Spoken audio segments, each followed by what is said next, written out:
বিসমিল্লাহির রহমানির রহিম। পরম করুণাময় ও অসীম দয়ালু আল্লাহর নামে শুরু। ومن أحسن قولا ممن دعا إلى الله وعمل صالحا وقال إنني من المسلمين। একদিন চলে যাব আমরা সবাই, থাকবো না আমরা কেহ, শুধু মাটির নিচে পড়ে রবে দেহ, শুধু মাটির নিচে পড়ে রবে দেহ। একদিন চলে যাব আমরা সবাই, থাকবো না আমরা কেহ, শুধু মাটির নিচে পড়ে রবে দেহ, শুধু মাটির নিচে পড়ে রবে দেহ। আসসালামু আলাইকুম ওয়া রাহমাতুল্লাহি ওয়া বারাকাতুহু। ইন্নাল হামদালিল্লাহ নাহমাদুহু ওয়া নাস্তাঈনুহু ওয়া নাস্তাগফিরুহু ওয়া নাউযু বিল্লাহি মিন শুরুরি আনফুসিনা ওয়া মিন সাইয়্যাতি আমালিনা। মান ইয়াহদিহিল্লাহু ফালা মুদিল্লা লাহু ওয়া মান ইউদ্লিল ফালা হাদিয়া লাহু। ওয়া আশহাদু আন লা ইলাহা ইল্লাল্লাহু ওয়াহদাহু লা শারীকা লাহু ওয়া আশহাদু আন্না মুহাম্মাদান আবদুহু ওয়া রাসূলুহু সাল্লাল্লাহু তাআলা আলাইহি ওয়া আলা আলিহি ওয়া সাহবিহি ওয়া সাল্লামা তাসলিমান কাসীরা। আম্মা বাদ। ফাউযু বিল্লাহি মিনাশ শাইতানির রাজীম। বিসমিল্লাহির রহমানির রহিম। হাফিজু আলাস সালাওয়াতি ওয়াস সালাতিল উস্তা ওয়া কুমু লিল্লাহি কানিতিন। আল্লাহ পাক রব্বুল আলামিনের যাবতীয় প্রশংসা যে আল্লাহ পাক রব্বুল আলামিন আমাদের উপর 5 ওয়াক্ত সালাত প্রতিদিন ফরজ করেছেন। সে আল্লাহ পাকের যাবতীয় প্রশংসা যে আল্লাহ পাক রব্বুল আলামিন নবী মুহাম্মদ সাল্লাল্লাহু আলাইহি ওয়াসাল্লামকে মেরাজে নিয়ে গিয়ে 5 ওয়াক্ত সালাত দান করেছেন এই উম্মতকে। যারা এই 5 ওয়াক্ত সালাত 5 ওয়াক্ত নামাজ আদায় করবে তাদেরকে আল্লাহ পাক ওয়াদা করেছেন তাদের সাথে যে 50 ওয়াক্তের সওয়াব নেকি তাদেরকে দেবেন। সালাত এবং সালাম নাযিল করেন মুহাম্মদ রাসূলুল্লাহ সাল্লাল্লাহু আলাইহি সাল্লামের উপর, যার নিয়ে আসা পদ্ধতি মোতাবেক সালাত আদায় করতে হবে। আমাদের আলোচনার বিষয়বস্তু ইসলামী সেন্টার রাকাই আজকে হচ্ছে সালাত ভঙ্গকারী বিষয়গুলি সম্পর্কে। যে সব কাজে বা কথায় নামাজ বাতিল হয়ে যায়, সালাত বিনষ্ট হয়, ওই বিষয়গুলি লেখক রহমতুল্লাহ আলাইহি এই বিষয়ে আলোচনা করতে গিয়ে বলছেন যে এগুলি হচ্ছে 8 রকমের। ওয়াহিয়া সামানিয়া। যেসব কথা কাজে নামাজের ভিতরে হলে নামাজ বাতিল হয়ে যায়, নষ্ট হয়ে যায়, সেগুলি হচ্ছে 8 রকমের। প্রথম হচ্ছে আল কালামুল আমাদ মা যিকর।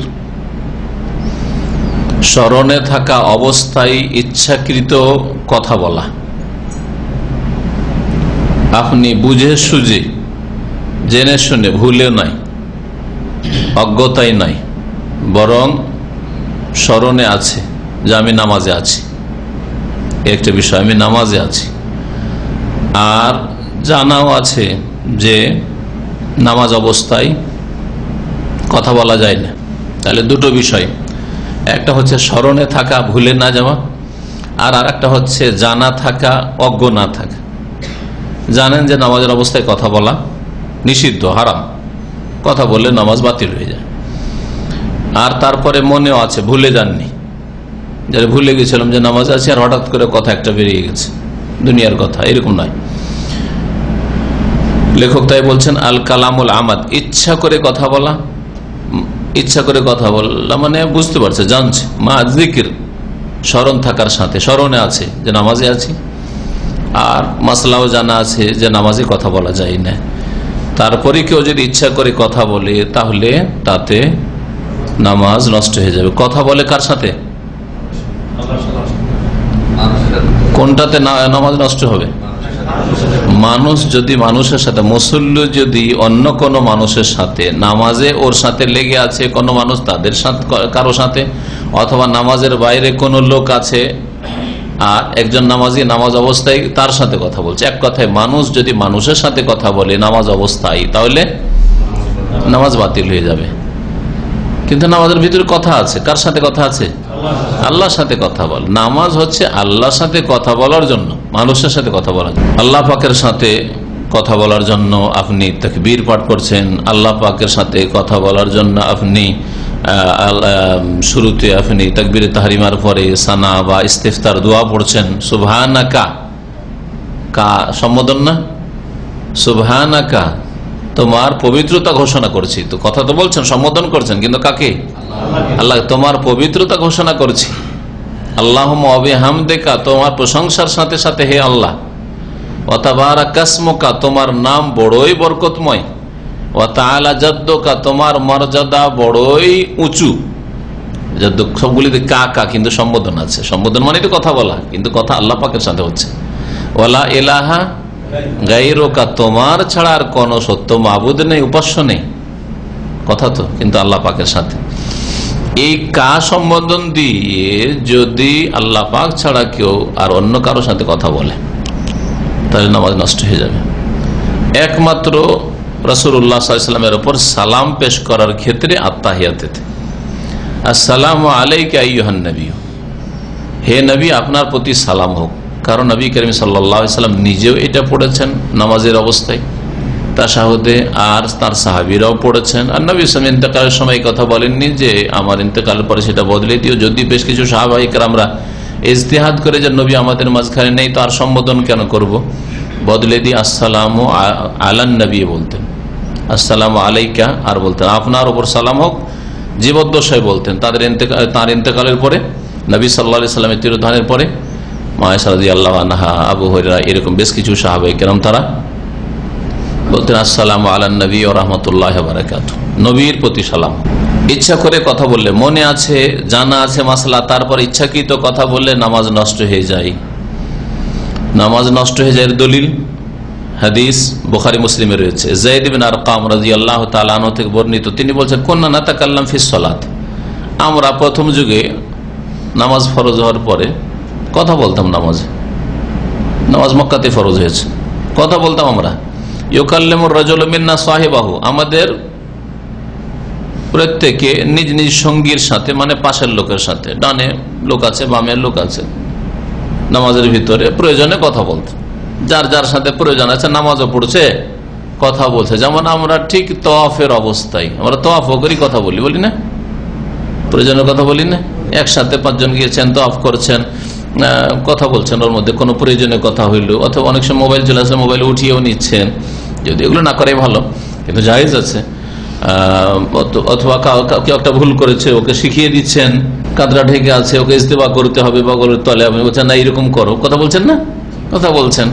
কেউ দোয়া করছে না, হয়তো ওকে স্মরণ করাচ্ছেন যে এই জায়গায় রুকনে ইয়ামানী আর হাজির আসওয়াদের মাঝখানে বড় রব্বানা আতিনা ফিদ দুনিয়া হাসানা ওয়া ফিল আখিরাতি হাসানা ওয়া কিনা আযাবান নার পড়ো, কথা বলছেন না।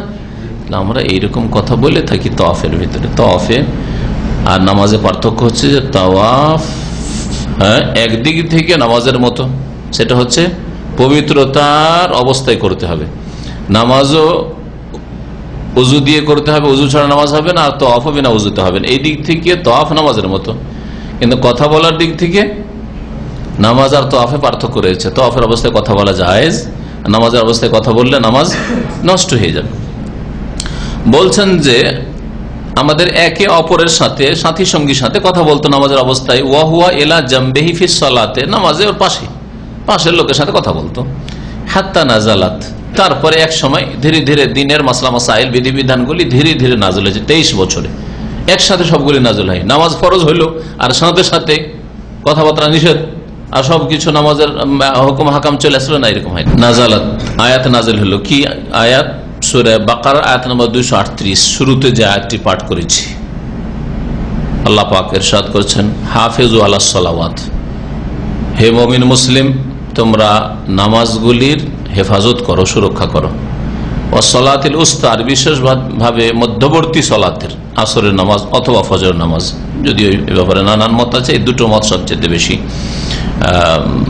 বলিষ্ঠ, তার মধ্যে আসরটা অধিকাংশ আলেমরা বলেছেন। বিশেষ করে আসরের নামাজে গাফিলতি, কেউ ঘুমিয়ে থাকে, কেউ হাট বাজারে থাকে, ব্যস্ত থাকে, তো আল্লাহ বলছেন এই দিনের মধ্যবর্তী নামাজ, জোহর আর মাগরিবের মাঝখানের নামাজটা, এর হেফাজত করিও। ওয়াকুমু লিল্লাহ, এবং আল্লাহর সামনে তোমরা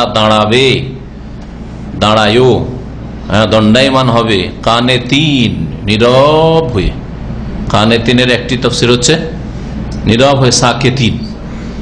আর একটি ওর তাফসীর হচ্ছে কানেতিন মানে মুতিঈন, অনুগত হয়ে, বিনয়ী হয়ে, আল্লাহর সামনে বিনয়ী হয়ে সালাতে দাঁড়াবে। এটাও হুকুম, খুশুর সাথে। দুনিয়া থেকে সম্পর্ক ছিন্ন করে আল্লাহর সামনে বিনীত হন আপনি, আর আল্লাহর সামনে চুপ হয়ে দাঁড়াবে, দুনিয়ার আর কোনো কথা কারোর সাথে বলবে না, সাকেতি। এই আয়াত নাজেল হইল ফাউমের নবী সুকুত। সাহাবী বলছেন যায়েদ বিন আরকাম যে তখন আমাদেরকে নির্দেশ দেওয়া হইল নীরবতার, বিশ্বকুত, চুপ থাকার, যে আমরা যেন আর নামাজের ভিতরে কারোর সাথে কথা না বলি। ও নহিন আনিল কালাম, আর মানুষের সাথে কথা বলাই নিষেধ করা হইল। সাহাবীদেরকে নির্দেশ দেওয়া হইল যে চুপ থাকো, আর নিষেধ করা হইল যে কথা বলিও না। কে আদেশ নিষেধ করলেন? রাসূলুল্লাহ সাল্লাল্লাহু আলাইহি ওয়াসাল্লাম। আয়াত এবং হাদিস একসাথে, বুখারী মুসলিমের হাদিসে এই আয়াতের শানে নুজুল এইভাবে বর্ণনা করা হয়েছে। বলছেন লেখক, আম্মান নাসি ওয়াল জাহিল ফালা তাবতুলু সালাতুহু বিযালিক। যদি কোনো মানুষ ভুলে গিয়ে কথা বলে নেই, ওর খেয়ালই নেই যে আমি নামাজে আছি, অনিচ্ছাকৃত কথা বেরিয়ে গেছে, হইতে পারে মানুষের ভুল, ভ্রম। ওয়াল জাহিল, আর যে অজ্ঞ, জাহিল মানে যে জানে না, জাহিলকে যে মাসলা জানে না, নামাজ জানে কিন্তু নামাজের ভিতরে কথা বলা যায় না এটা জানতো না সে। ও মনে করে যে নামাজের ভিতরে প্রয়োজন হলে তফে যেমন কথা বলা যায়, যেতে পারে, প্রয়োজন হয়ে গেল কথা বলে ফেলেছে। এইরকম যদি হয় তাহলে দুই শ্রেণীর মানুষের হুকুম এখানে বর্ণনা করা হচ্ছে। এক শ্রেণীর বলা হইল যে নামাজ বাতিল হয়ে যাবে, মাসলাও জানে আর ইচ্ছা করে, মনে আছে, ইচ্ছা করে কথা বলেছে, তাহলে নামাজ বাতিল হয়ে যাবে। আর দুই শ্রেণীর মানুষ, এক ভুলে যাওয়া মানুষ, আর আরেক মানুষ হচ্ছে মাসলা না জানা মানুষ, অজ্ঞ মানুষ। ফালা তাবতুলু সালাতুহু বিযালিক, যদি কথা বলে নেই তাহলে তাতে নামাজ বাতিল হবে না, নামাজ বাতিল হবে না। এই মাসলা ভালো করে রাখেন। এর দলিল বাকি যে ভুলে গিয়ে যদি কেউ কথা বলে তার নামাজ বাতিল হবে না, চলে যাবে, তার নামাজ হয়ে গেল, আগামীতে যেন না করে, মাসলাকে জানে, বললে যে সজাগ থাকো। অথবা মাসলা জানা ছিল না, জানিয়ে দিলেন যে তুমি কথা বললে কিন্তু নামাজটা ভেবে পড়ে ফেলেছে, ওর মাঝখানে একবার কথা বলেছে, আবার নামাজ পড়ো না, আবার নামাজ পড়ো বলার প্রয়োজন নেই, আগামীতে এরকম করবেন না। মাসলা জানার পরে যদি আবার এরকম করো তার নামাজ হবে না, তার দলিল তো লাগবে, তাই না? হ্যাঁ, মাসলার নাম হচ্ছে ফিকহ, যেটাকে আমাদের সমাজে ফিকহ বলে। আর ফিকহের পিছনে দলিল লাগবে। দলিল হচ্ছে কোরআনের আয়াত না রাসূল সাল্লাল্লাহু আলাইহি ওয়াসাল্লামের হাদিস। আর আমাদের দেশের সাধারণ মানুষকে বিভ্রান্ত করে থাকে এক শ্রেণীর বিদাতি আলেম সমাজ, যে ফিকহের কিতাব মানতে হবে, দলিল থাকার না। এটা হচ্ছে একেবারে স্পষ্ট গুমরাহি কথা। ফিকহ মানে ইসলামের জ্ঞান, মাসলা মাসাইলের জ্ঞান। ধরেন মাসলা মাসাইলের জ্ঞানের পিছনে কি লাগবে? দলিল লাগবে। আল্লাহ বলেছেন অথবা রাসূল বলেছেন, রাসূলুল্লাহ সাল্লাল্লাহু আলাইহি ওয়াসাল্লাম করেছেন অথবা অনুমতি দিয়েছেন। এখন দলিল দেখেন, যে ভুলে গিয়ে কেউ যদি কথা বলে নেয় অথবা অজ্ঞতা আর কারণে কথা বলে নেয়, জানা ছিল না মাসলা, কথা বলে ফেলেছে। মুআবিয়া ইবনে হাকাম আস-সুলামি একজন সাহাবী, নতুন নতুন মুসলমান হয়েছে, নামাজ শিখেছে কিন্তু জানা ছিল না যে নামাজের ভিতরে প্রয়োজনে কথা বলা যায় না। ও ভাবতো যে নামাজের ভিতরে একটা মুমিন ভাইকে দোয়া দিব, অসুবিধা কি, মুমিন ভাইকে দোয়া দিলাম। বলছে লাম্মা তাকাল্লামা ফিস সালাতে জাহিলান, অজ্ঞতা বশত সে নামাজের ভিতরে কথা বলেছিল। কি কথা বলেছিল এখানে হাদিসটা সংক্ষেপ করে দিয়েছে, হাদিসটা সহিহ মুসলিমে রয়েছে, আপনাদের বলি। এক ব্যক্তির হাঁচি পড়েছে, আতাসা রাজুলুম মিনাল কওম, একজন লোকের নামাজের অবস্থায় হাঁচি আসছে। আর হাঁচি আসলে কি বলবে সে? এই ক্ষেত্রেও মনে রাখেন, হাঁচি যদি নামাজের ভিতরে আপনার আসে, আস্তে করে আল্লাহ আলহামদুলিল্লাহ বলবেন। জোরে বললে হয়তো মুসল্লিদের মধ্যে কোনো মূর্খ আছে, মাসলা জানে না, ইয়ারহামুকাল্লাহ বলে বসে থাকবে। আলহামদুলিল্লাহ বললে নামাজ বাতিল হয় না, কারণ আলহামদুলিল্লাহ বললেন আল্লাহর সমস্ত প্রশংসা, আপনি আল্লাহরই গুণগান করলেন। কিন্তু ইয়ারহামুকাল্লাহ মানে তোমার উপর আল্লাহর রহম হোক, যেই লোকটা বলবে যে হাঁচি পড়ার লোককে যেন সম্বোধন করছে আর বলছে আল্লাহ তোমার উপর রহম করুক, তাহলে মানুষের সাথে কথা বলে দিল না, নামাজ এতে বাতিল হয়ে যাবে। ওই যেই লোকটি আলহামদুলিল্লাহ বলেছিল, ওর যদি আমার অজ্ঞতা থাকে আর ওর জবাবে যদি বলে ইয়ারহামুকাল্লাহ যখন আমাকে বললো তো আমিও জবাবটা দিয়ে দিই, বলে ইয়াহদিকুমুল্লাহ, আল্লাহ তোমাকে হেদায়েত করুক, ওয়ায়ুসলিহ বালাকুম, তোমার অবস্থা ভালো করুক, তো ওরও নামাজ বাতিল হয়ে যাবে। হবে না? হবে না? হ্যাঁ। তো এই মুআবিয়া ইবনে হাকাম আস-সুলামির মাসলা জানা ছিল না, হাঁচি পড়েছে একজন কোন সাহাবীর, যার নাম উল্লেখ হয়নি হাদিসে, রাজুলুম মিনাল কওম, আর সে আলহামদুলিল্লাহ বলেছে। সে তেমন মন্দ করেনি, কিন্তু একটু মন্দ করেছে যে জোরে বলেছে, আস্তে বলতো তাহলে এই লোকের ভুল হইতো না। এই তখন ওকে এরহামুকাল্লাহ বলেছে, আল্লাহ তোমার রহম করুক। সাহাবীরা, অন্যান্য সাহাবীরা মাসলা জানছেন, যেহেতু ভুল করছে, এরহামুকাল্লাহ বলতে নামাজ হবে না, তখন ওকে একটু ইশারা করেছে, চুপ করেছে, রানে মেরে করে সাবধান করেছে, তুমি সাবধান, কথা বলছো তুমি, এটা কথা বলবে না। ওর তখন রাগ উঠে গেছে, মেজাজ গরম হয়ে গেছে। আরে আমি কোন মন্দ কাজ করলাম? আমি দোয়া দিলাম মমিন ভাইকে আরহামুকাল্লাহ বললাম, সুন্নতি কাজ করলাম, কারণ সুন্নাত হাঁচির জবাব আরহামুকাল্লাহ বললো, তাই হাঁচির যার পড়লো সে যদি আলহামদুলিল্লাহ বলে তাহলে তাসমিতুল্লাহ, সেটা মমিনের হক। আমি কি মন্দ করলাম? ওই সাহাবী বলছেন এই মাউইয়া যে আমার খুব রাগ হচ্ছে, আর ওরা বারবার করে আমাকে চুপাচ্ছে। শুধু তাই নয়, আরহামুকাল্লাহ শুধু বলেনি, ওর সাথে যখন ওকে একটু সাবধান করেছে তখন ও বলছে মা শানুকুম, কি ব্যাপার তোমাদের? হ্যাঁ, কি ব্যাপার তোমাদের? আমার মনে হচ্ছে যে তোমরা গরমে সবাই তোমরা এইরকম তালি দিচ্ছ, কি হয়েছে তোমাদের? তানজুরুনা ইলাইয়া, তোমরা মনে হচ্ছে আমার দিকে দেখছো, আর আমি যেন বড় অপরাধ করে ফেলেছি। এইসব কথা বলা শুরু করেছে নামাজের ভিতরে। ও জানে না যেন এইগুলো কথা বলা যাবে না। নামাজ যাই হোক শেষ হলো, অনেকক্ষণ পরেই চুপ হলো, চুপ হইতে চায় না। শেষে যখন সবাই যখন রানে হাত মারতে লেগেছে, ওর কথা যখন বেশি বাড়তে লেগেছে, সবাই হাত মারা শুরু করেছে, চুপ করো, কথা বলতে পারছে না, চুপ করো বলে ওদেরও নামাজ বাতিল হবে, তখন সবাই হাত মারছে রানে। ইয়াযরিবুনা আলা আফখাযিহিম হাদিস রয়েছে, নিজের নিজের রানে মেরে চুপ করাচ্ছে। এটা করলে নামাজ বাতিল হবে না, কিন্তু চুপ করো বলতে নামাজ বাতিল হয়ে যাবে, তাই না? তো ইশারা, তাহলে ইশারা করে, এমন ইশারা, যে ইশারা করলে মাফহুমা, অর্থবোধক ইশারা ইঙ্গিত করলে নামাজ বাতিল হয় না। এই হাদিস দ্বারা বোঝা গেল এটা হচ্ছে ফিকহের মত, অর্থবোধক ইশারা। অর্থবোধক ইশারা বুঝেন? একটা ইশারাতে হয়তো বুঝতে পারলো না, বোবারা কেমন ভাবে কথা বলে, ইশারা ইঙ্গিতে কথা বলে, কিন্তু অর্থবোধক, প্রত্যেকটা অর্থ আছে। আমাকে এক বোবা গিয়ে নেমেছি দেশে, জিজ্ঞেস করছে, ওর আব্বাকে জিজ্ঞেস করছে যে কিভাবে, কখন আসলো, কোত্থেকে আসলো, মানে বাড়ি থেকে আসলো না বিদেশ থেকে আসলো, আমার কথা জিজ্ঞেস করছে। তো বাড়ি থেকে আসলে তো হ্যাঁ রোড দিয়ে আসবো, তো নিচে এইভাবে ইশারা, ও এইরকম করে বুঝাচ্ছে, এরকম করেছে। ওর আব্বা বুঝছে, পুরা বুঝে জবাব দিচ্ছে। আমি পরে বুঝতে পারলাম জিজ্ঞেস করলাম কি জিজ্ঞেস করছে, বলছে যে আপনার কথা জিজ্ঞেস করছে ছেলে, যে আপনি বাইরে বিদেশ থেকে সৌদি আরব থেকে আসলেন না, এখন যাবেন সৌদি আরব, বুঝলেন না? এটাকে ইশারা মাফহুমা বলা হয়। তো নামাজের ভিতরে প্রয়োজনে যদি এমন কোন ইশারা, এই ইশারা মানে চুপ থাকো, এটা ইশারা, এতে নামাজ বাতিল হলো না। কিন্তু যদি বলতো চুপ করো, হ্যাঁ ভালো কাজে নির্দেশ দিল, তা'মুরুনা বিল মারুফ, আয়াতের উপর আমল করলো, কিন্তু নামাজের অবস্থা এটা চলবে না, বুঝা গেছে না? এইরকম জুমার খুতবার অবস্থা। নবী করিম সাল্লাল্লাহু আলাইহি ওয়াসাল্লাম সালাম ফেরার পরে বললেন যে কে কথা বলছিল এরকম, মানে ইয়ারহামুকাল্লাহ বললো, আর কথা বলছিল নামাজের ভিতরে, বলে এই অমুক লোকটি, মাবিয়ার কথা বললো। ওই লোকটিকে ভালো করে ডেকে নবী সাল্লাল্লাহু আলাইহি ওয়াসাল্লাম বলেন, ইন্না হাযিহিস সালাতু লা ইয়াসলুহু ফিহা শাইউম মিন কালামিন নাস। কত সুন্দর কথা। আর নবী সাল্লাল্লাহু আলাইহি ওয়াসাল্লামের শিক্ষা দেওয়ার কত সুন্দর পদ্ধতি দেখো। ইন্না হাযিহিস সালাহ, এ হচ্ছে এমন নামাজ, লা ইয়াসলুহু ফিহা শাইউম মিন কালামিন নাস, যাতে মানুষের সাথে কোন রকমের কথা বলা চলে না। লা ইয়াসলুহু আরবরা ব্যবহার করে, মায়াসলুহু কেযা বলে না, যারা ওদের সাথে কথা বলতে, মায়াসলুহু কেযা মানে এটা তোমার চলবে না। যদি এটা চলবে না, চলবে না, ইয়াসলুহু হাজা, ইয়াসলুহু মায়াসলুহু জিজ্ঞেস করে না? হ্যাঁ, তো হাদিসের শব্দ এটা, লা ইয়াসলুহু ফিহা শাইউম মিন কালামিন নাস, এই নামাজের ভিতরে মানুষের কোন রকমের কথা, শাইউন সামান্যতম কোন কথা চলবে না, অচল, মানুষের সাথে কথা বলা যাবে না। তাহলে কি করতে হবে নামাজে?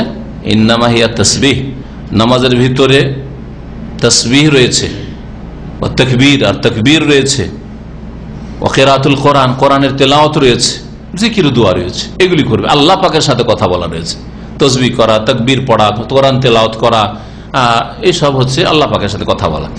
রাওয়াহু মুসলিম, হাদিস সহিহ মুসলিমের। ওয়াল দলিল কোনখান থেকে নিলাম? ওয়ালাম ইয়ামুরুহুন নবী সাল্লাল্লাহু আলাইহি ওয়াসাল্লাম বিল ইআদাতি, এই মুআবিয়া বিন হাকাম মাসলা জানতো না, আর কথা বলে ফেলেছে নামাজের ভিতরে।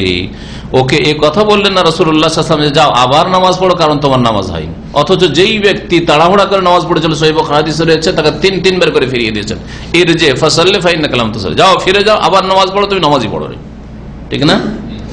যখন নবী সাল্লাল্লাহু আলাইহি ওয়াসাল্লাম ওকে পুনরায় নামাজ আদায় করতে বললেন না, তার মানে বোঝা গেল যে অজ্ঞতা এই ক্ষেত্রে আল্লাহর কাছে ওজর হিসাবে গ্রহণযোগ্য, আর শরীয়তের বিধিবিধানের ক্ষেত্রে অজ্ঞতা অনেক ক্ষেত্রে আল্লাহর কাছে গ্রহণযোগ্য। এই জন্য ঢালাহারি কুফরির ফতোয়া, এটা অন্যায়, কারণ অজ্ঞতা তাদের রয়েছে।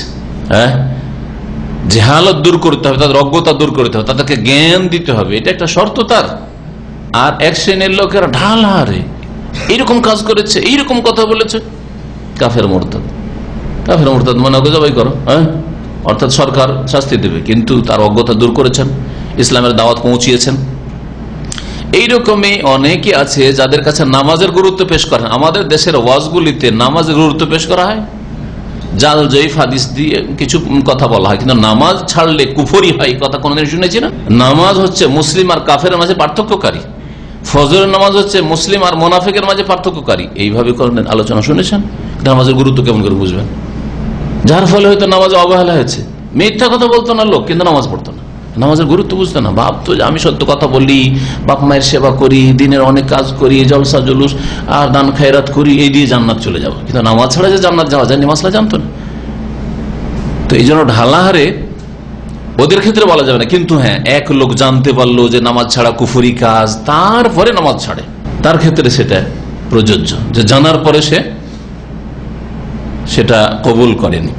তো এক কথা বলছিলাম যে অজ্ঞতা শরীয়তের বিভিন্ন মাসাইলের ক্ষেত্রে গ্রহণযোগ্য অজ্ঞতা, তবে বেশ কিছু জিনিস রয়েছে যেগুলি মানুষের বিবেক দিয়ে জানা যায়, ওই ক্ষেত্রে শরীয়তের বিধিবিধান যদি নাও জানতে পারে, বিবেক দিয়ে সেটা উপলব্ধি করতে পারে, তাহলে বিবেক সম্পর্কে আল্লাহ জিজ্ঞেস করবেন। ওই ক্ষেত্রে অজ্ঞতা আর ভিত্তিতে আল্লাহ মাফ করবেন না।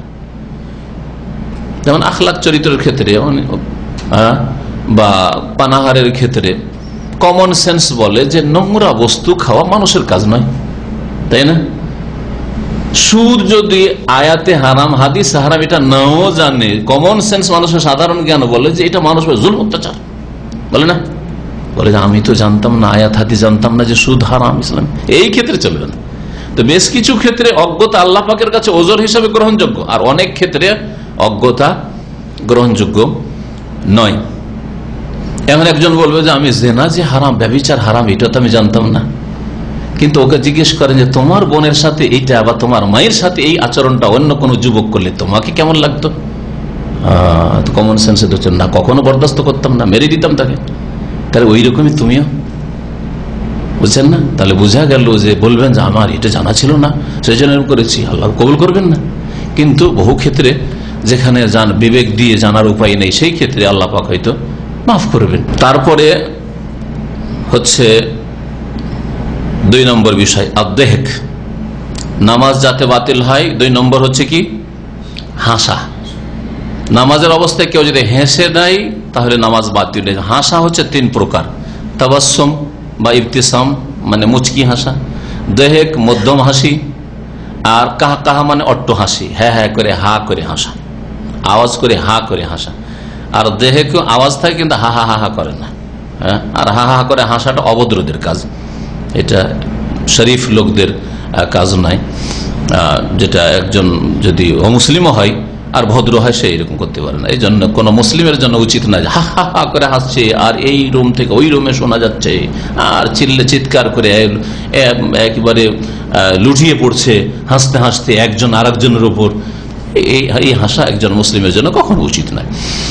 যে কোনো অবস্থায় নামাজের ভিতরে কোন হাসিতে নামাজ বাতিল হবে? যদি মুচকি হাসি হয় তাহলে এই ক্ষেত্রে সমস্ত ওলামারা একমত যে তাতে নামাজ নষ্ট হয় না। নামাজের অবস্থায় হঠাৎ একটা ভালো কথা মনে আসলো আর চেহারাটাতে মুচকি হাসি ফুটে উঠলো, নামাজ বাতিল হয়ে যাবে না?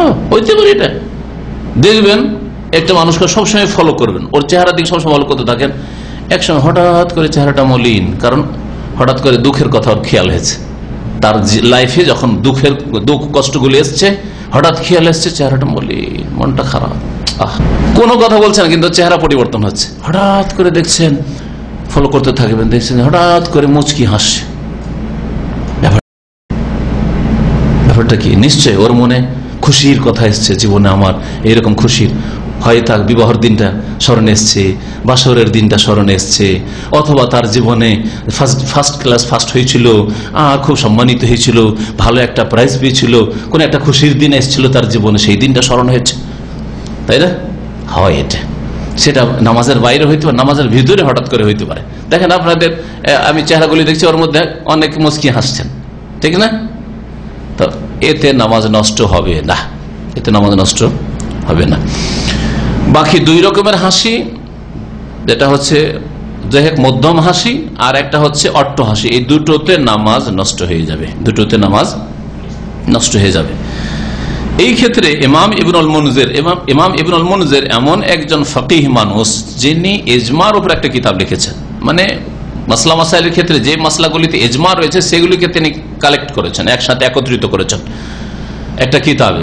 যদিও তিনি যেসব বিষয়গুলিতে ইজমা নকল করেছেন তার অনেকগুলিতে দ্বিমত করা হয়েছে, কিন্তু কিতাবটা আপন জায়গায় ভালো আলেমদের জন্য, যে পড়লে কোন কোন ক্ষেত্রে ইজমা একমত রয়েছে, যে মাসলাটা ইখতিলাফ নেই সেই মাসলায় এটা জানতে পারবেন।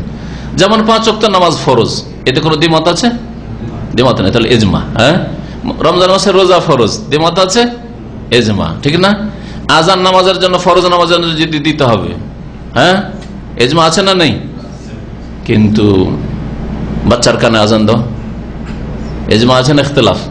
ইজমার বিপরীতে ইখতিলাফ, দ্বিমত আছে। একদল বলছে যঈফ দেওয়া যাবে, একদল বলছে দেওয়া যেতে পারে, হাসান।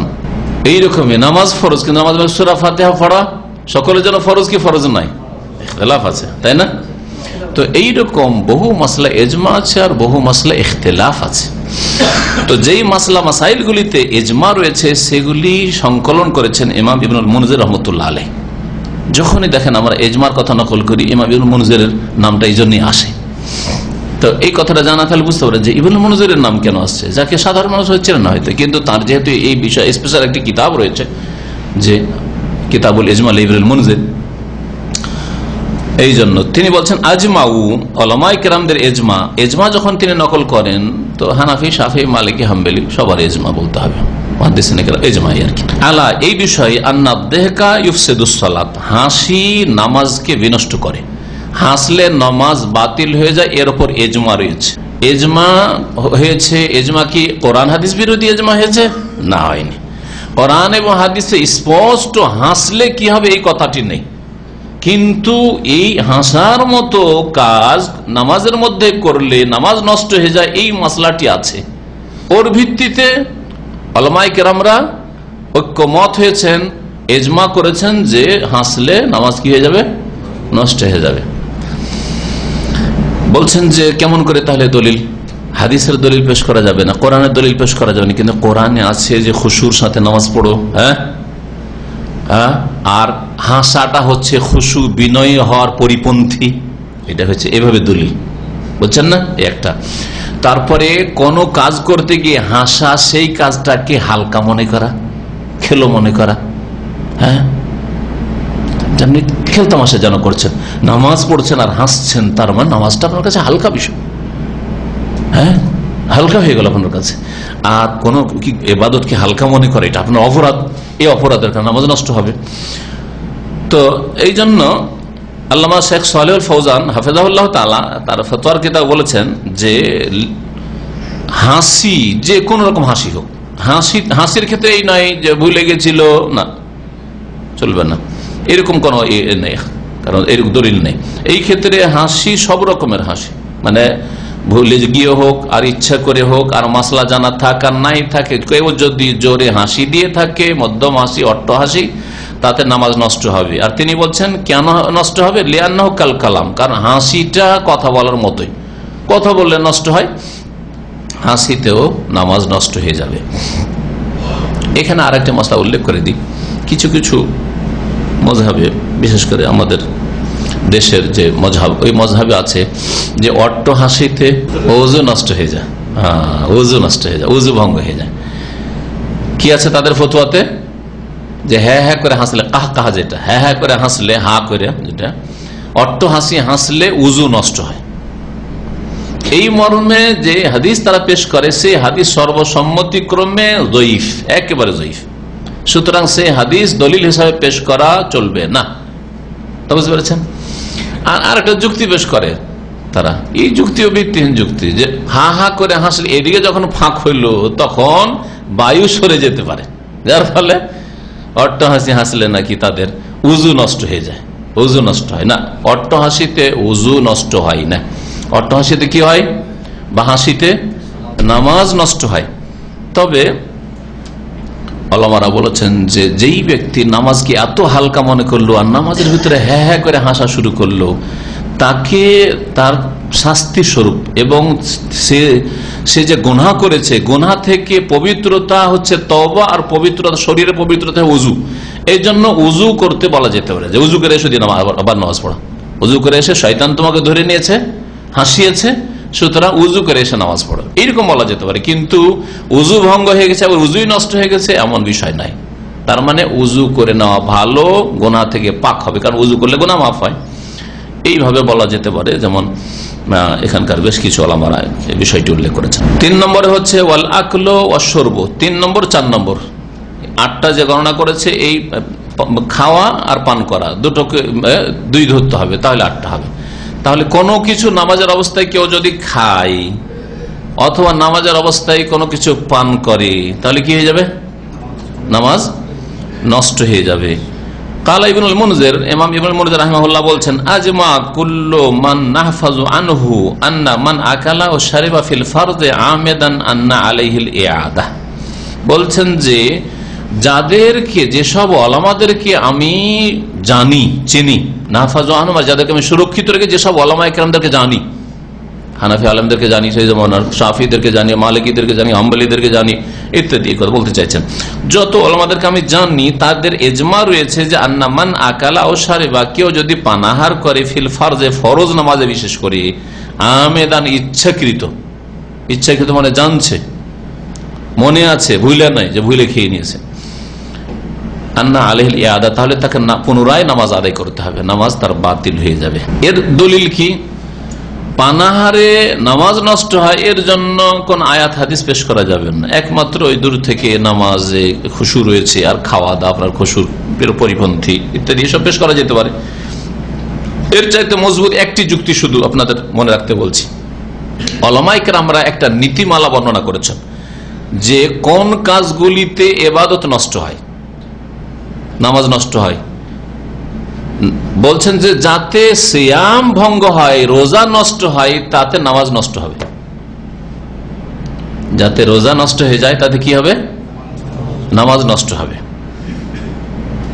বলছেন মা আবতালা সোম আবতালা সালাত, যাতে রোজা বাতিল তাতে নামাজও বাতিল।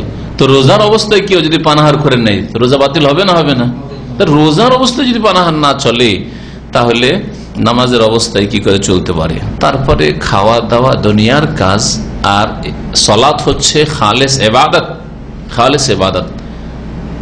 তাহলে পানাহার হচ্ছে ইবাদতের পরিপন্থী বিষয়, সুতরাং তাতে নামাজ নষ্ট হয়ে যাবে। অল্প খাক আর বেশি খাক, এই ক্ষেত্রে কি এই নয় যে একটা চকলেট শুধু মুখে দিয়েছে বা একটা চিংগাম দিয়েছে, না, ক্ষুদ্র থেকে ক্ষুদ্র জিনিস যদি কেউ চিবিয়ে নেই, ওলামারা এত দূর সতর্ক করেছেন এই ব্যাপারে যে কেউ যদি গিলেনি, শুধু চিবিয়েছে, ধরেন একটা চকলেট দিয়ে শুধু চিবিয়েছে, হ্যাঁ, বা কোনো কিছু যেগুলো চিবানো হয়, ছোট্ট একটা গোস্তের টুকরা দাঁতে লেগেছিল, আর ওই নামাজের মধ্যে শয়তান এসব কাজ করে মানুষের সাথে, আর এগুলো হয়ে থাকে অনেকের দ্বারা, এই খোঁচা দিতে দিতে দিতে গোস্তের টুকরোটা বেরিয়ে গেছে, আর নামাজের অবস্থায় ফেলবো বা কোথায়, ওকে চিবিয়ে গিলিয়ে নিল, খেয়ে না, ছোট জিনিসই খেলেন, নামাজ নষ্ট হয়ে যাবে। এরকম কাজ করবেন না। ছোটকালে বাচ্চারা করে, কারণ আমরা এককালে ছোট ছিলাম, সেই জন্য চকলেট, লজেন্স এগুলো খাচ্ছে আর নামাজ পড়ছে, এগুলো করে ছোট বাচ্চারা, বুঝছেন না? সেই জন্য বাচ্চার বাপ মাকে এগুলো শিখাইতে হবে যে নামাজের অবস্থায় এগুলি করা যায় না। কটা হলো তাহলে? 4টা। ওয়ানকেশাফুল আওরা, নামাজের অবস্থায় যদি লজ্জা স্থান খুলে যায়, নামাজের অবস্থায় লজ্জা স্থান খুলে যায়, তাহলে নামাজ নষ্ট হয়ে যাবে। লজ্জা স্থান কতটুকু? মহিলাদের মাথা থেকে পা পর্যন্ত পুরোটাই লজ্জা স্থান।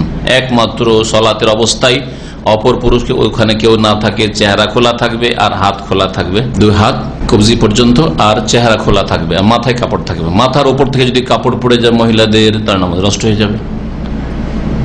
এইরকমই শরীরের, ধরেন না শাড়ি পরে নামাজ পড়ছে, আর রুকুতে গেল আর দেখা গেল যে কাপড়টা এদিকে টান দিল আর এই শাড়ি একটু খুলে গেল, তার নামাজ নষ্ট হয়ে যাবে। কারণ মহিলাদের গোটা শরীরটা হচ্ছে আওরাত, আলমার আতকুল্লাহ আওরা, নারী জাতি হচ্ছে ঢেকে রাখার বস্তু। পুরুষদের ক্ষেত্রে আওরাত মানে ঢেকে রাখার অঙ্গ কতটুকু? হ্যাঁ, মেনা সুররাতে এলা রুকবা, নাভি থেকে শুরু করে, ওর বর্ডার হচ্ছে নাভি থেকে শুরু করে কি পর্যন্ত? হাঁটু পর্যন্ত। এখানে একটা মাসলা জিজ্ঞেস করছি, অনেকে ফেল করবেন, অনেকে পাস করবেন হয়তো। আচ্ছা, এই যে নাভি থেকে হাঁটু পর্যন্ত বললাম, তো নাভি আর হাঁটুটা ঢাকাই শামিল না এটা ছাড়া বাকিটা ঢাকতে হবে? এটা শেষ বর্ডার। কাঁধ ঢাকে নামাজ পড়তে হবে, কিন্তু কাঁধ যদি খোলাও থাকে নামাজ হয়ে যাবে অপছন্দনীয় অথবা নাজায়েজ। সহিহ বুখারীর হাদিস, লা ইউসাল্লি আহাদুকুম ফিস সাওবিল ওয়াহিদ, লা ইউসাল্লি আহাদুকুম ফিস সাওবিল ওয়াহিদ লাইসা আলা আতিকিহি মিনহু শাই। কোন মানুষ যেন এমন একটি ছোট কাপড়ে নামাজ না পড়ে যে যার কিছু অংশ কাঁধের উপর থাকলো না। একটি কাপড়ে নামাজ পড়া যাবে, জুব্বার মতো হয়, মোটা কাপড়ের জুব্বা, আর লজ্জাস্থান ঢাকছে, ভিতরে কিছুই না থাক, এইখান থেকে শুরু করে নিচে পর্যন্ত। অথবা বড় চাদরকে, যেমন আমার ছোট বাচ্চাদের চাদরকে আমরা কি করতাম ছোটকালে, আমাদের বাপমারা বেঁধে দিত, এই দিক থেকে ওই দিকে বেঁধে দিচ্ছে, কেন বাঁধা আছে, আর নিচে পর্যন্ত ঢাকা আছে, ওই এক কাপড়ই নামাজ হইতে পারে, লজ্জাস্থান না খুললে হলো। নবী সাল্লাল্লাহু আলাইহি ওয়াসাল্লাম এরকমই কাপড় পরা হয়তো, কোথায় ওইরকম কাপড়ের ব্যবস্থা যে 2, 3, 4টা কাপড় শরীরে থাকবে। কি বলছিলাম, যে কাঁধ ঢেকে নামাজ পড়ার হুকুম আছে, কিন্তু কাঁধ খুলে গেলে নামাজ বাতিল হয় না। কিন্তু কোন অংশ খুললে নামাজ বাতিল হয়?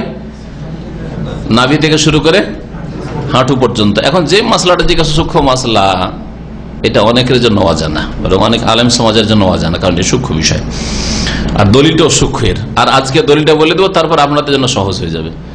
নাভিটা ওর মধ্যে সামিল কিনা আর হাঁটু সামিল কিনা, অর্থাৎ কোন মানুষের হাঁটুর ওপরে উঠে রান খুলেনি, কিন্তু হাঁটু খুলে গেছে, তো নামাজ কি বাতিল হবে?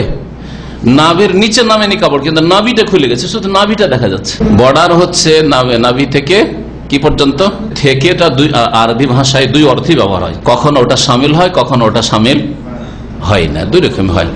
ওযুর ক্ষেত্রে ফাগসিলু ওজুহাকুম ওয়া আইদিয়াকুম ইলাল মারাফিকি, কোনই পর্যন্ত, কোনই সহ না, কেউ যদি কোনই এই হাড্ডিটা না ধয়, ওয়ারজুলাকুম ইলাল কাবাইন, এই টাকনার এই হাড্ডিটা না ধয়, তার না উযু হবে?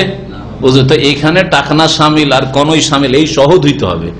কিন্তু এই লজ্জা স্থান ঢাকার ক্ষেত্রে নামাজে নাভি শামিল কিনা, না নাভির নিচে থেকে কাপড় থাকলেই হবে, মানে নাভি শুধু জাগতো, নাভির নিচে যেন না জাগে। আবার এইরকমই হাঁটুর যদি একটু খুলেও যায় আর রান না খুলে, তো নামাজ হবে না? হবে না। আচ্ছা, নবী করিম সাল্লাল্লাহু আলাইহি ওয়াসাল্লাম বলছেন ইন্নাল ফাখিযা আওরাতুন, দলিল বলছে, নবী সাল্লাল্লাহু কি বলেছেন? রান হচ্ছে আওরাত, পুরুষদের রান, রানটা হচ্ছে ঢেকে রাখার বস্তু। নবী সাল্লাল্লাহু এই কথা বলেন, রানের মধ্যে কিন্তু হাঁটু পড়ে না, হাঁটুর পরে রান শুরু হয়, বোঝা গেছে? এই জন্য বলেছেন আলেমারা যে নাভির নিচে থেকে শুরু করে এই পুরো রানটা ঢাকা থাকতে হবে। উত্তম হচ্ছে অবশ্যই যে হাঁটু সহ ঢাকা থাক, নিষ্প শাক থাক, মানে এই যে আপনার পায়ের গোছা আছে ওর অর্ধেক পর্যন্ত যাক। কিন্তু কথা হচ্ছে যে যদি কখনো কারণবশত অথবা নামাজের অবস্থায় উঠেই গেল কাপড়, হাঁটু যে এটা বেরিয়েছে কিন্তু রান বেরোয়নি, তাহলে নামাজ বাতিল হবে না। কারণ নবী সাল্লাল্লাহু আলাইহি ওয়াসাল্লাম কি বলেছেন, দলিল আল ফাখিযু আওরা, রান হচ্ছে ঢেকে রাখার বস্তু, রানটাকে ঢেকে রাখতো, রান যেন না খুলে। তারপরে 6 নম্বর হচ্ছে ওয়াল ইনহিরাফুল কাসীর আন জিহাতিল কিবলা, কিবলার দিক থেকে খুব বেশি ফিরে যাওয়া। কিবলা থেকে যদি কেউ বেশি ফিরে যায় তাহলে তাতে নামাজ হবে না। ইচ্ছা করে, অনিচ্ছাকৃত চেষ্টা করেছে, জিজ্ঞাসা করেছে কাউকে পেলে, আর যদি না পায় তাহলে সে চেষ্টা করেছে কোন দিকে আমার কিবলা হইতে পারে, তারপর নামাজ শুরু করে দিয়েছে, নামাজ পড়ে নিয়েছে, পুরো উল্টো দিকে পড়েছে, নামাজ হয়ে যাবে, এতে কোনো ইখতিলাফ নেই। কিন্তু যদি জেনে শুনে অথবা জানার সুযোগ আছে, তারপর জিজ্ঞাসা না করে কিবলা থেকে খুব বেশি ফিরে, হালকা অল্প ফিরল না, এই জন্য লেখক কি বলছেন, ওয়াল ইনহিরাফ আল কাসীর, খুব বেশি যদি কিবলা থেকে উল্টো দিকে ফিরে যায় তাহলে কি হবে, নামাজ বাতিল হয়ে যাবে। কিবলা আছে কোন দিকে, তাহলে ধরেন এইদিকে, তাই না, এইদিকে যদি কেউ ফিরে যায় বেশি ফিরলো, এইদিকে ফিরে যায় বেশি ফিরলো, ওইদিকে আরো বেশি, তাই না? কিন্তু কিবলা আছে ওইদিকে, একটু এইদিকে হয়েছে, সামান্য, অসুবিধা নেই। আল ইনহিরাফ আল কলিল, অল্প যদি ডানে বামে হয়, কারণ নবী করিম সাল্লাল্লাহু আলাইহি ওয়াসাল্লামের হাদিস রয়েছে মা বাইনাল মাশরিকি ওয়াল মাগরিবি কিবলাতুন, পূর্ব আর পশ্চিমের মাঝখানে কিবলা রয়েছে, মানে দিকটা ঠিক থাকলে হলো। কিবলার কাবা ঘরটা ঠিক থাকলে জরুরি নয়, দাম্মাম থেকে জরুরি নয় যে কাবা ঘর এই সামনে আছে, কাবা ঘর হতে পারে এদিকে আছে, নামাজে পড়েছেন আপনি বা মসজিদগুলো কায়েম হয়েছে, হতে পারে যে কাবা ঘর এইদিকে আছে, কিন্তু দিক ওই দিকে আছে, এমন না যে এদিকে আছে, ঠিক না? তো যদি সামান্যতম এদিক ওদিক হয় তাহলে তো নামাজ হয়ে যাবে, কিন্তু বেশি যদি কিবলা থেকে কেউ ফিরে যায়, জানা সত্ত্বেও অথবা জানার সুযোগ আছে তা সত্ত্বেও, তাহলে নামাজ বাতিল হয়ে যাবে। 7 নম্বর যাতে নামাজ বাতিল হয় সেটা হচ্ছে এর দলিল ইস্তেকবাল কিবলা। এর দলিল হচ্ছে ইস্তেকবাল কিবলা, কিবলা মুখী হয়ে নামাজ পড়া শর্ত। হ্যাঁ, ওয়ামিন হাইসু খারাজতা ফাওয়াল্লি ওয়াজহাকা শাতরাল মসজিদিল হারাম ওয়া হাইসু মা কুনতুম ফাওয়াল্লু ওয়াজুহাকুম শাতরা। আয়াত, এই ক্ষেত্রে আয়াত সূরা বাকারাতে কয়েকটি আয়াত রয়েছে কিবলা মুখী হয়ে নামাজ পড়তে হবে এই বিষয়ে। তাহলে কিবলা মুখী হয়ে নামাজ পড়া হচ্ছে কি নামাজের জন্য শর্ত। যে নামাজের শর্তগুলি এর আগে আমরা আলোচনা করেছি। কয়টি শর্ত বলেছি? 9টি শর্ত। তার মধ্যে একটি শর্ত হচ্ছে কিবলামুখী হওয়া। তো যখন শর্ত আপনার পাওয়া যাচ্ছে না, খুব বেশি ফিরে গেছেন কিবলা থেকে, নামাজ বাতিল হয়ে যাবে। তারপরে বলছেন ওয়াল আবাসুল কাসির আল মুতাওয়ালি ফিস সালাত, নামাজের ভিতরে পরস্পর যদি বেশি নড়াচড়া হয়, এক নাগারে যদি বেশি নড়াচড়া হয় নামাজের ভিতরে, বেশি অনর্থক নড়াচড়া এইরকম যদি হয়, তাহলে তাতে কি হয়ে যাবে? নামাজ বাতিল হয়ে যাবে। দেখেন ভালো করে, এক তো বেশি নড়াচড়া বলা হয়েছে আল আবাসুল কাসির, তারপরে বলা হচ্ছে পরস্পর ঘন ঘন কন্টিনিউ হচ্ছে, দাঁড়িয়ে আবার রুকুতে আবার সিজদাতে আবার বসে আবার দ্বিতীয়, এইরকম যদি হয়, পরপর হইতেই আছে আপনার নড়াচড়া, এইরকম যদি হয় আর খুব বেশি হয়, তাহলে তাতে নামাজ বাতিল হয়ে যাবে। কেন নামাজ বাতিল হয়ে যাবে বেশি নড়াচড়া করে নামাজের মধ্যে? কারণ এটা হচ্ছে নামাজের পরিপন্থী। নামাজে আল্লাহ পাক বলেছেন যে কোমরিল্লাহ কানেতিন, বিনয়ী হয়ে দাঁড়াও, আল্লাহর সামনে দাঁড়াইতে বলা হয়েছে খুশুর সাথে। হালকা যদি নড়াচড়া হয় আর তা প্রয়োজনে আপনার প্রয়োজন, অথবা বিশেষ করে যদি নামাজের তাগিদে হয়, আমি এই কথাটি আমার আলোচনাতে বারবার বলি, নামাজের স্বার্থে, নামাজের খাতিরে, নামাজকে সুন্দর করার উদ্দেশ্যে যদি নড়াচড়া হয়, তাহলে কোনো অসুবিধা নেই। অল্প নড়াচড়া, খুব বেশি, অনেক বেশি নয়। আর বিশেষ করে সেটা যদি প্রয়োজনে হয়, আর তাও বিশেষ করে যদি আবার নামাজের প্রয়োজন হয়। প্রয়োজন দুই রকম, একটা নামাজের প্রয়োজন আর একটা হচ্ছে আপনার মানুষ হিসেবে আপনার প্রয়োজন। নামাজের প্রয়োজন যেমন মধ্যখানে খালি হয়ে গেছে, একটা লোক বেরিয়ে চলে গেছে, ওযু নষ্ট হয়েছে বা কিছু হয়েছে, বেরিয়ে চলে গেছে, অথবা প্রথমখানে আমরা নামাজ শুরু করে দিই, তারপর দেখা যায় যারা জায়গায় খালি সরতে হচ্ছে। এখন অনেকে মনে করে এই বিদাতি আকীদা আছে যে বৃদ্ধা আঙ্গুল যে বসিয়ে দিয়েছে ওখান থেকে একটু সরানো যাবে না, যার ফলে ফাঁক থাক, এক শয়তান দিয়ে না ভরে 2-4 শয়তান নিয়ে আয়, অসুবিধা নাই, না আমি সরবো না, বুঝছেন না? বিদাতিদের কাজ। বরং নবী সাল্লাল্লাহু আলাইহি ওয়াসাল্লাম বলছে তারাসু, তোমরা কাতারে কাতার সীসা ঢালাই করার মতো মিলিয়ে নাও, ঢালাই করার মতো, ঢালাই করা প্রাচীর, তাও সীসা ঢালাই।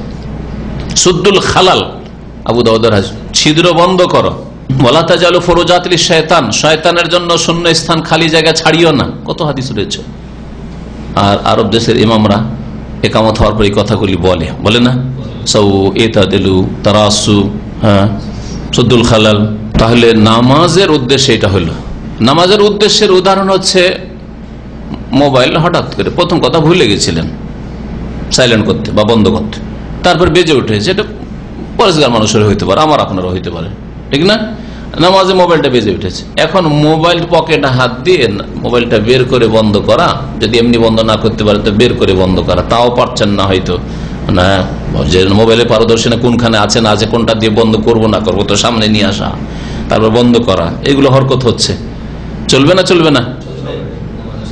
আপনার সামনে এখন দুটো রাস্তা, হয় মোবাইলটাকে বের করার বন্ধ করেন, ভিতরে পকেট থেকে বন্ধ করতে পারেন, সবচেয়ে ভালো। যত অল্প নড়াচড়ে বন্ধ করে দিতে পারেন সবচেয়ে ভালো। আর না পারেন তো সামনে নিয়ে এসে বন্ধ করেন। তাহলে হইলো কিছুক্ষণ আপনার নামাজে একটু খারাপই হইলো, নড়াচড়া হইলো, কিন্তু অনেক লোককে বাঁচিয়ে নিলেন আপনি, তাদের খুশুটা নষ্ট করলেন নামাজে তারা একাগ্র চিত্তে যে মুশগুল ছিল, তাদের নামাজটা ডিস্টার্ব করলেন না, ঠিক না?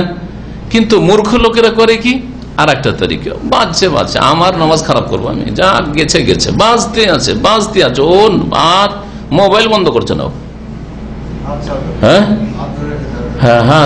হাত ধরে রাখা এখানে সুন্নাত, আর মোবাইল বন্ধ করা ফরজ, কারণ অন্য লোককে ডিস্টার্ব করা গুনার কাজ। আপনি অন্য লোকের নামাজ খারাপ করছেন, সবগুলি মসজিদে যত মুসল্লি ছিল সবার নামাজ খারাপ করছেন। তাহলে এখানে নামাজের খাতিরে আপনি নড়াচড়া করছেন, আপনি মোবাইলটা ধরলেন, বের করলেন, বন্ধ করলেন, অনেক সময় দেখলেন, অনেকে অভিযোগ করে এক লোককে দেখলাম মোবাইলের নামাজের ভিতরে মোবাইল দেখছে। আরে নামাজের ভিতরে মোবাইল দেখেন, হয়তো বেজে উঠেছে, বন্ধ করছে, বন্ধ করতে পারে না, পকেটে রেখে, হয়তো এটাও তো হইতে পারে। আর কেউ যদি শখ করে দেখে যে কার রিং এসছে একটু দেখি, তাহলে অবশ্যই নামাজ বাতিল হবে। কার কল এসছে একটু দেখি, আমার বসের আসলো, কফিলের আসলো, না বিবি সাহেবার আসলো, দেখি যদি দেখে তাহলে নামাজ। ইন্নামাল আমালু বিন্নিয়াত, মানুষের আমল আর ওর মধ্যে নামাজ নির্ভর করে নিয়তের উপর। নিয়ত যদি থাকে মোবাইল দেখা, চেক করা যে কার এলো কল, তাহলে নামাজ বাতিল। আর যদি উদ্দেশ্য থাকে যে মোবাইলটা বের করে আমি বন্ধ করতে পারছি না, পকেট থেকে বন্ধ করব, আর সেই জন্য সামনে নিয়ে আসছে, তাহলে সে ভালো কাজ করেছে, নেকির কাজ করেছে সে। তা নামাজের খাতিরের উদাহরণ দুটো দিলাম, একটা হচ্ছে কাতারে কাতার মেলানো, একটা হচ্ছে মোবাইলটা বের করে। কারণ আজকালকার জামানা সবচেয়ে বড় ফিতনা হচ্ছে এই মোবাইল নামাজের অবস্থায় মসজিদে নিয়ে আসা, আর তারপরে সেটা যদি সাইলেন্ট বা বন্ধ না করেন তাহলে। আর একটা হচ্ছে আপনার প্রয়োজন, এর একটা উদাহরণ দিই। অনেক সময় আপনারই প্রয়োজন, নামাজের খাতিরে নয়, কিন্তু আপনার প্রয়োজন, লিল হাজা।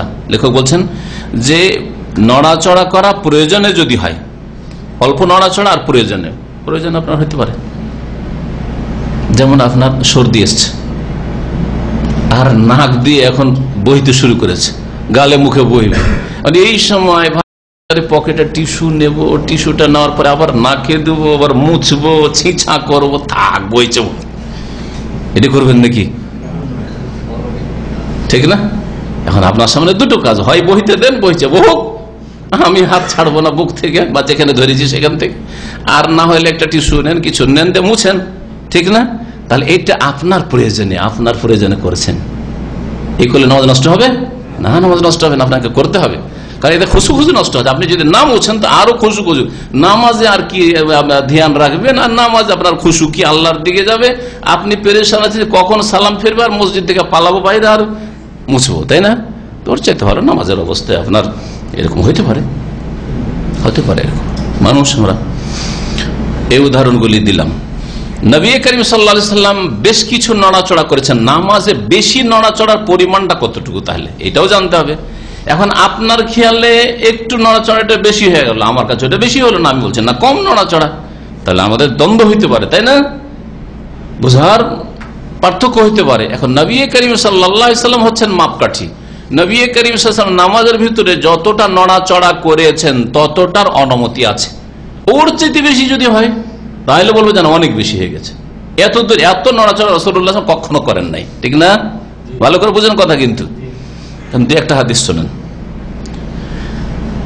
ফাকাদ সাবাতা, সহিহ হাদিস দ্বারা প্রমাণিত, আন্নান নবী সাল্লাল্লাহু আলাল মিম্বার, নবী সাল্লাল্লাহু আলাইহি ওয়াসাল্লাম একবার মেম্বারে নামাজ পড়লেন, মেম্বারের উপরে দাঁড়িয়ে নামাজ পড়লেন। ওয়া নাযালা, রুকু মেম্বারের উপর, মেম্বার তো বুঝছেন যেখানে খুতবা দেওয়া হয়। ওয়া সাজাদা আল আরদা, সিজদা দেওয়ার সময় মেম্বার থেকে না, মেম্বারে তাহলে তিনটা সিঁড়ি, তাহলে প্রথম সিঁড়িতে না দ্বিতীয় সিঁড়িতে দাঁড়িয়ে আছেন, নামলেন, নামার পরে এবার সরজমিনে নামলেন, নামার পরে সিজদা করছেন, কতটা নড়াচড়া করলেন? বুখারী মুসলিমের হাদিস। কোন এটা নামাজের স্বার্থে এমনি করেছেন নবী করিম সাল্লাল্লাহু আলাইহি ওয়াসাল্লাম। এতে একটা স্বার্থ হইতে পারে যে উঁচা জায়গায় নামাজ পড়লাম যাতে লোকেরা দেখতে পায়, দূর থেকেও দেখতে পায় যে নবী সাল্লাল্লাহু আলাইহি ওয়াসাল্লামের নামাজ কেমন, এই একটা হিকমত হয়তো আছে। নবী সাল্লাল্লাহু আলাইহি ওয়াসাল্লাম নড়াচড়া করেছেন নামাজের মধ্যে। সেজদা যেহেতু মেম্বারের উপর করা যাবে না, সেহেতু এই জন্য সেজদার সময় মেম্বার থেকে নেমেছেন। আরো শোনেন, নবী করিম সাল্লাল্লাহু আলাইহি ওয়াসাল্লাম একদিন মা আয়েশার কক্ষে নামাজ আদায় করছেন, আর ওই সময় দরজা বন্ধ আছে, দরজা বন্ধ করে মা আয়েশা রাদিয়াল্লাহু তাআলা বাইরে কোনো কাজে ছিলেন, চলে এসেছেন। ওই সময় নবী করিম সাল্লাল্লাহু আলাইহি ওয়াসাল্লাম নামাজ থেকে এগিয়ে দরজার কাছে গেলেন, নামাজ পড়ছে এখানে, ওখান থেকে গিয়ে দরজার কাছে গেলেন, যাওয়ার পরে দরজাটা খুলে দিয়ে আবার চলে আসলেন নামাজের জায়গায়, আর এসে আবার নামাজ পুরা করলেন, হাঁটলেন, গেলেন, খুললেন, আসলেন। আমাদের দেশের মানুষ আরে এতগুলি কাজ, এইরকম কাজ করতে নামাজ গেছে তার নামাজ, তাই না? নবী সাল্লাল্লাহু আলাইহি ওয়াসাল্লাম করেছেন। শোনেন, ওয়া ফাতাহা লি আয়েশাতাল বাব, আয়েশা রাদিয়াল্লাহু আনহার জন্য রাসূলুল্লাহ দরজা করেছে, ওয়া ফিস সালাত, নামাজের ভিতরে দরজা খুলেছেন। চিন্তা করেন, দরজাটা না খুললে দুশ্চিন্তায় পড়বে না কি হয়েছে না হয়েছে। বাইরে থেকে আপনার স্ত্রী যদি আসে আর আপনি দরজা বন্ধ করে থাকেন আর না খুললেন, তো হয়তো নামাজের কথা খেয়াল না করতে পারে, কত শয়তান অসাধু কি মরে গেল না কি যে হইল, তাই না?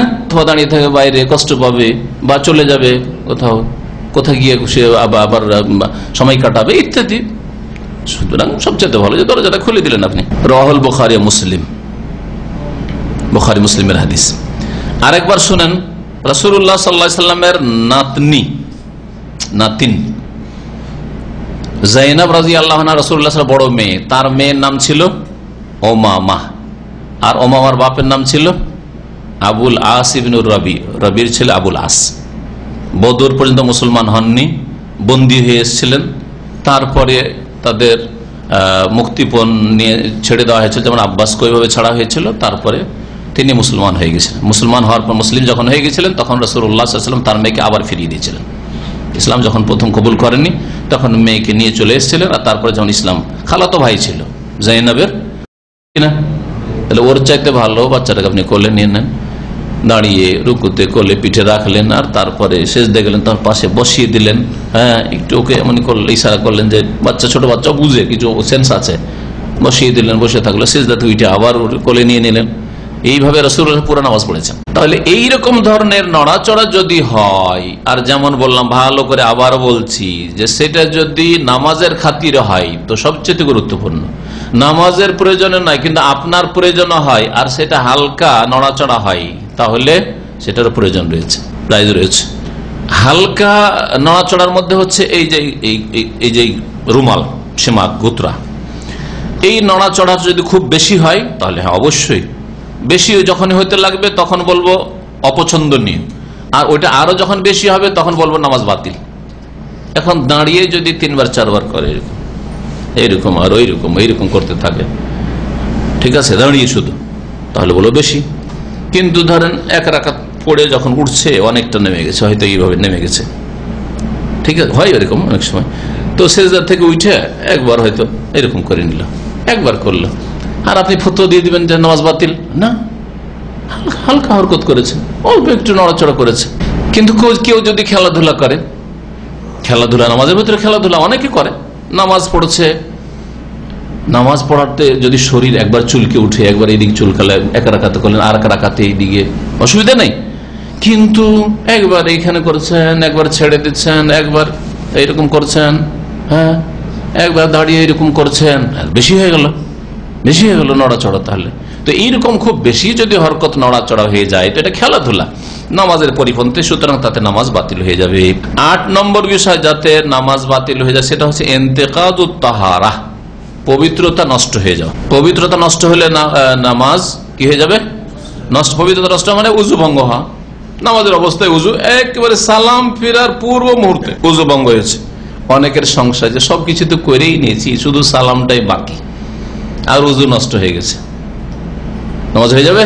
নামাজ হবে না, কারণ 2 সালাম ফেরা হচ্ছে নামাজের রুকুন, মনে রাখেন ভালো করে। কিন্তু যাদের কাছে সালাম ফেরা রুকুন নয়, আমাদের দেশীয় ফতুয়াতে, তাদের কাছে আবার এক উদ্ভট ফতুয়া আছে, ইচ্ছা করে যদি নামাজ থেকে নামাজ বিপরীত কাজ করে বেরিয়ে যায়, তাশাহুদের সমান সময় বসে, তাহলে তার নামাজ হয়ে গেছে। এটা ভুল ফতুয়া তাদের, আর এই ফতুয়াতে আপনাদের সাধারণ মানুষদের ঢুকাইলাম না, ওদের একটা এই ক্ষেত্রে ভুল ফতুয়া, আর তার বিভিন্ন উদ্ভট উদাহরণ রয়েছে। পবিত্রতা হচ্ছে নামাজের শর্ত, সুতরাং পবিত্রতা যদি ভঙ্গ হয়ে যায় তাহলে ফালা তাসিহু সালাতু ইল্লা বিহা, তাছাড়া নামাজ হয় না। নবী করিম সাল্লাল্লাহু আলাইহি ওয়াসাল্লাম সহিহ মুসলিমের হাদিস, লা ইয়াকবালুল্লাহু সালাতা আহাদিকুম ইযা আহদাসা হাত্তা ইয়াতাওয়াদ্দা, তোমাদের কারো সালাত আল্লাহ পাক কবুল করবেন না ওযু বিহীন হয়ে গেলে, ইযা আহদাসা, ওযু ভঙ্গ হয়ে গেলে বা পবিত্রতা নষ্ট হয়ে গেলে, হাত্তা ইয়াতাওয়াদ্দা, যতক্ষণ পর্যন্ত ওযু না করবে, যতক্ষণ পর্যন্ত ওযু না করবে, যে কোনো কারণে হোক না কেন। শুধু বায়ু শরীরে উযু নষ্ট হয় না, হতে পারে যে নামাজের আগেখানে আপনি স্ত্রীর গায়ে একটু আপনার কাম ভাব নিয়ে হাত দিয়ে এসছেন, হ্যাঁ, একটু আদর করে এসছেন, অথবা একটা চুমন দিয়ে চলে এসছেন, আর তখন কিন্তু মজি বেরোয়নি, আর নামাজ যখন শুরু করেন তখন মজি বেরো শুরু হয়ে যায়, তাতে আপনার উযু ভঙ্গ হয়ে গেল, তাহলে নামাজ ছেড়ে দিতে হবে। আর এই জন্য নামাজের আগে এইরকম কাজ করবেন না, নামাজের আগে এরকম কাজ করবেন না। তো এই ছিল নামাজ ভঙ্গের 8টি কারণ, আর এই দিয়ে আজকের আলোচনা শেষ করেছি। আল্লাহ পাক রব্বুল আলামিন যেন আমাদেরকে দিন শিখার তৌফিক দান করেন আর দিনের প্রতি আমল করার তৌফিক দান করেন। কোরআন এবং হাদিস মোতাবেক আমাদেরকে সহি শুদ্ধ সালাত আদায় করার তৌফিক দান করেন। রাসূলুল্লাহ সাল্লাল্লাহু আলাইহি ওয়াসাল্লামের তরিকা আমাদের জীবনযাপনের তৌফিক দান করেন। আল্লাহ পাক আমাদের ভুল ভ্রান্তি অতীতে যা হয়েছে যেন মাফ করে দেন। আল্লাহ পাক আগামীতে যেন আমাদেরকে দিনের উপর কায়েম রাখেন, 5 ওয়াক্ত সালাতের হেফাজতে তৌফিক দান করেন। শিরক বিদআত থেকে বেঁচে থাকার আল্লাহ পাক যেন তৌফিক দান করেন।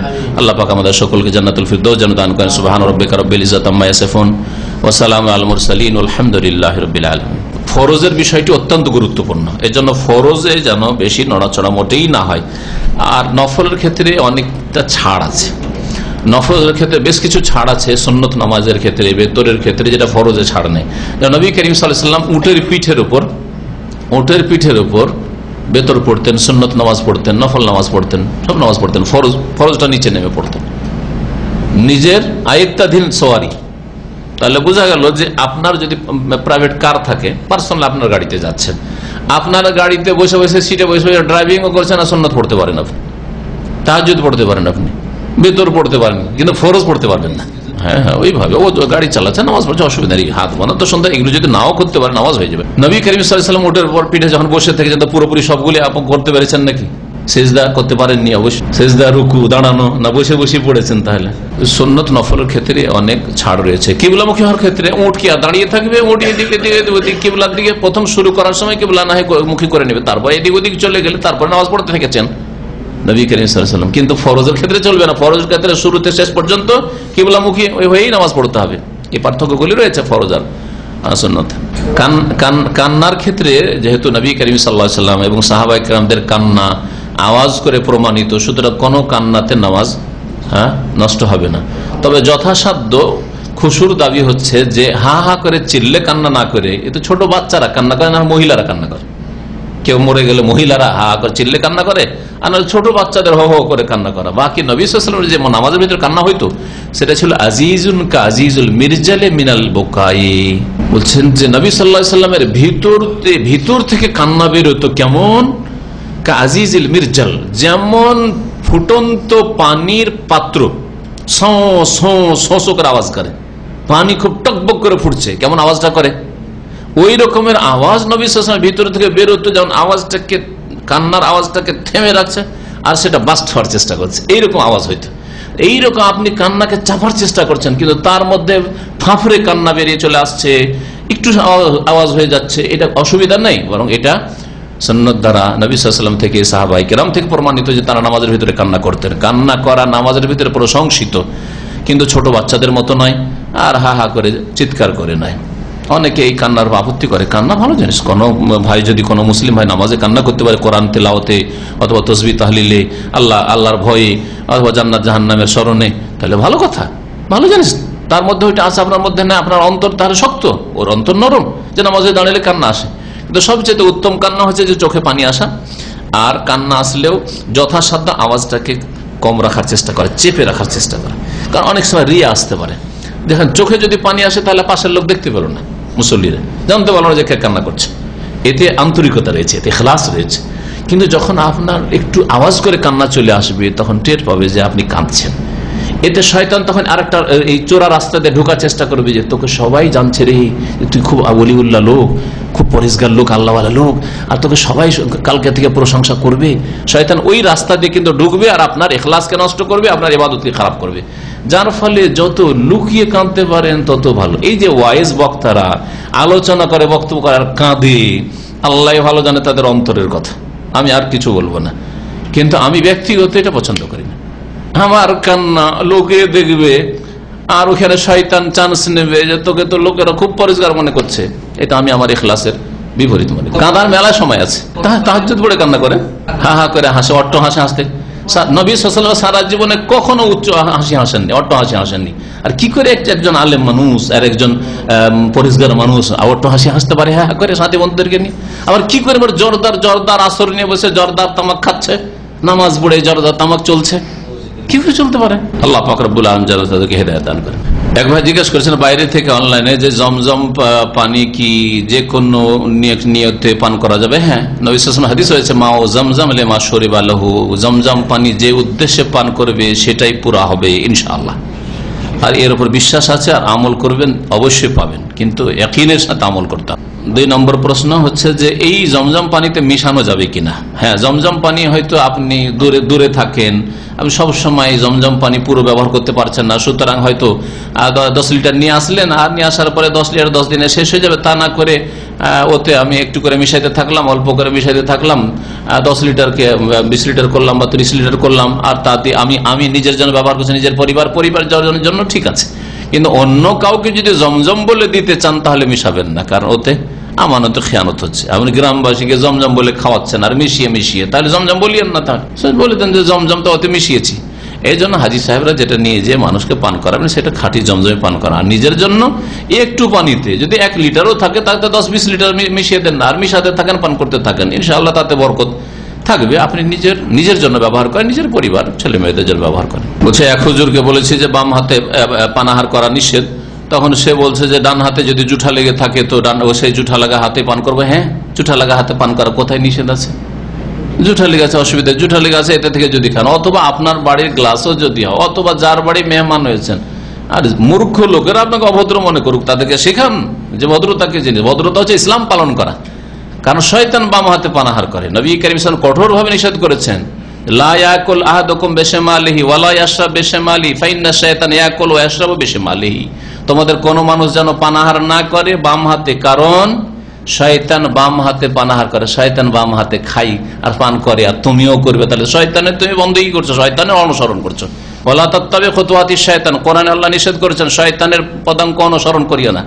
শয়তানের কাজ কেন করবেন আপনি? তো শয়তানের কাজ, একজন মুসলিম কখনো শয়তানের কাজ করবেন না। আর ইহুদি নাসারা হিন্দুরা করতে পারে শয়তানের কাজ, আপনি কেন করবেন এই ফ্যাশন? আপনি আপনার পানাহারে যেন বোঝা যায় আপনি মুসলিম। আপনি যখন জুঠা হাতেই এই বোতল খুলে পান করছেন, ওতে দেখলে বুঝবেন না এটা একটা মুসলিম আছে, কিন্তু বাম হাতে এদিকে পান করছে, খাচ্ছে আর পান করছে, তো বোঝাই যাচ্ছে না যে এটা মুসলিম খাচ্ছে না মুসলিম খাচ্ছে, বোঝা যাচ্ছে না। এই বিষয়টি এত হালকা বিষয় নয়, এই বিষয়টি বড় শক্ত বিষয়, কিন্তু নবী সাল্লাল্লাহু আলাইহি ওয়াসাল্লাম কঠোরভাবে নিষেধ করেছেন শয়তানের সাদৃশ্যতা থেকে। সুতরাং বাম হাতে কোনো মতে পান করা যাবে না, আপনি ডান হাতে পান করবেন, ডান হাতে খাবেন। আল্লাহ পাক যেন সবাইকে সুস্থ রাখেন এবং সবাইকে সুস্থ রাখেন। যেসব ভাইরা এখানে বিশেষ করে হাজির হয়েছেন, অনলাইনে যেসব ভাই বোনরা শুনলেন, আল্লাহ যেন সুস্থতা দান করেন, সুস্থ রাখেন। আল্লাহ পাক যতদিন দুনিয়া রাখবেন ভালো অবস্থায় রাখেন, ইমানের অবস্থায় রাখেন, সার্বিক দিক থেকে আল্লাহ পাক সুস্থ রাখেন। আল্লাহ পাক আমাদের সকলকে দুনিয়া আখিরাতে যেন বরকতময় করেন। ওয়া সাল্লাল্লাহু আলা নবিয়িনা মুহাম্মদ ওয়া আলা আলিহি ওয়া সাহবিহি।